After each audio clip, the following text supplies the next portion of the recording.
Hello guys, how's it going? My name is Al. And this week on the Dragonflight Alpha, we got a lot of exciting updates, like a brand new Zone of Honoran, as well as even more Warlock improvements. But this week's Alpha build was also full of other class updates, like Holy Paladins finally getting access to the brand new talent trees, as well as updates to the Protection and Retribution playstyles. The class of Warrior saw new gameplay opportunities added for the spec of Fury. The new class of Evoker saw its healing playstyle of Preservation get major updates, like improvements to the class-specific Echo mechanic, which could make him extremely powerful in large group raid encounters.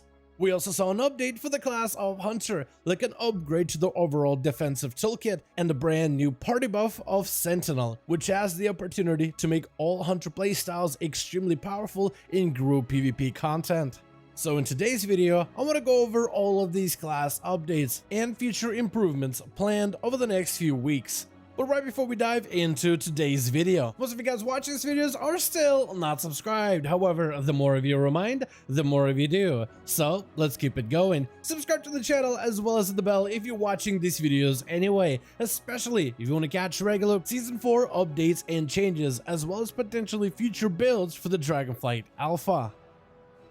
First, let's go over the class of Paladin. And Holy Paladins finally received their very first set of talent tree upgrades that support both the melee-focused Battle Paladin builds as well as more caster-oriented gameplay. First things first, we see the Legion artifact weapon ability of Tyr's Deliverance make a return. This spell will heal a nearby ally every few seconds and increase the healing of Holy Light and Flash Heal to those targets. We also see the Shadowlands carry an ability of Divine Toll, which burst heals all allies and damages enemy targets while fueling you with holy power, together with the Kyrian legendary effect to upgrade the ability even further. Holy Paladins get access to two Shadowlands abilities. The second ability is the Nightfall Covenant Blessing of Seasons, which rotates with a variety of party buffs every few seconds that can be used to bless a friendly target. This early version of the Paladin talent tree supports a melee build that puts you into the fray, with talents of Crusader's Might rewarding melee gameplay with more holy shocks and resource generation. Glimmer of Light makes a return that fuels both healing and damage opportunities. Embrace the role of an Avenged Crusader, turning your direct damage into group-wide healing. Or spec into Light of the Martyr, which facilitates even more melee healing with more instant cast opportunities. However, there's also a surprising amount of talents that support a caster version of the Holy Paladin. Moment of Compassion empowers emergency healing provided to the tank. Divine Revelations empowers you casted heals, either increasing their healing value or providing new elements of mana regeneration. And when casting, you sometimes proc the power of the Silver Hand, increasing Holy Shock output based on the healing or damage you output in a short window. It's also worth mentioning that this is just a very early look at the Holy Paladin talent trees. There's a good chance that these talents will see a lot of changes and adjustments over the next few weeks based on community feedback.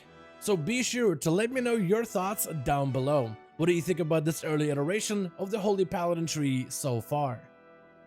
Besides Holy, other playstyles of Paladin also saw adjustments. In this build, a handful of Protection Paladin talents have been rearranged slightly, but the spec itself did not see any major critical updates. Retribution, however, saw a few talents pruned out of their talent tree, which includes Long Arm of the Law, a fan-favorite talent that boosted your movement speed when judging your targets. Though Sanctified Ground was added as a replacement, granted Consecration slow suppression bonuses. The last few rows of the talent tree also saw some positional adjustments, and the talent of Empyrean Endowment was also added, which empowers your next Temple's Verdict to combo a free Divine Storm. This week we also saw even more updates to the new Draconic class of Evoker, specifically major changes to the Healing Preservation playstyle. The basic healing mechanic of Evoker is Echo Healing. Abilities of Echo apply a buff to a friendly target that will duplicate the next heal and other beneficial passive bonuses. It's also possible to affect multiple allies with this Echo buff. In this recent build, the ability of Temporal Anomaly gained the ability to spread Echo at a reduced rate. The ability of Temporal Anomaly heals through allies it passes through like a bronze healing orb, making it easy to spread echo to multiple allies. And this combined effect has incredible value in large group PvE situations, specifically raids where allies are able to stack together and all gain the echo benefits of Temporal Anomaly. Evokers have a lot of tools to rescue a singular ally from danger, and those same benefits could potentially be applied to an entire raid of players. We also saw the class of warrior gain new gameplay opportunities. In a recent blue post, Blizzard has outlined that Arms and Fury Warrior will get some crucial adjustments over on the alpha over the next few weeks. First of all, in this blue post, they mentioned that Fury Warriors also have gained the buff of Skull Banner, a powerful group utility that bolsters your allies' critical damage. And in a future update, the playstyle of Titan's Grip will become the base part of the class playstyle, with talents to spec into Single-Minded Fury for alternative gameplay opportunities. Finally, the blue post comments on the Arms Warriors, stating that they have a good talent tree structure, but will see new abilities and talents in an upcoming update. And finally, we have updates for the class of Hunter. The defensive ability of Survival of the Fittest becomes a stand-alone talent, with new ways of modifying it even further. And Tenacity type pets, which originally provided Survival of the Fittest buff, have gained a brand new defensive to replace it, able to bolster the health values of the hunter and their pet. And overall, this update greatly enhances the defensive value of hunters in Dragonflight. It also looks like hunters are gaining a brand new talent of Sentinel, which calls forth an owl to grant you vision of your target, letting all your ranged abilities reach them even if the target is behind cover. The Sentinel ability heavily mimics the Kyrian Covenant ability, which lets you mark the enemy with an arrow and attack them through line of sight.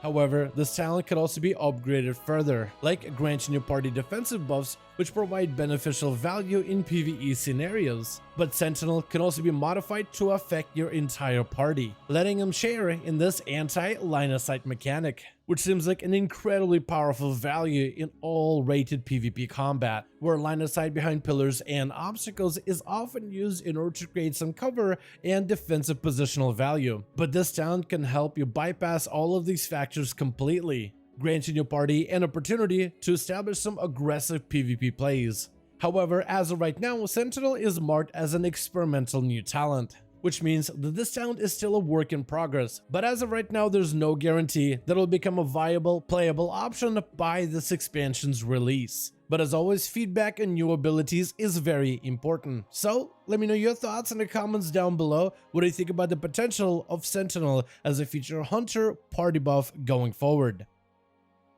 And for now, that's going to be all of the new class updates available in this recent Dragonflight Alpha build. I want to thank you all so much for watching this video, and I hope you guys enjoyed. Let me know your thoughts in the comments below. What are your thoughts about the brand new Holy Paladin talent trees, or some of the other class updates like Evoker adjustments, future warrior improvements, and new talent abilities available for the class of Hunter? Let me know all your thoughts in the comments below. As per usual, if you guys enjoyed this video or found it informative, go ahead and give it a thumbs up. I would very much appreciate it. And as always, in the description of every single live stream and video, we have a link to our Discord community channel. Probably the best place to reach out to me directly in case you want to let me know what you thought about this video, or discuss with the other members of the community what you think about the upcoming changes. Join our Discord to become part of the community. But otherwise, thank you guys so much for watching. I do hope you guys enjoyed. Let me know your thoughts, and as always, I'll see all of you guys in another video.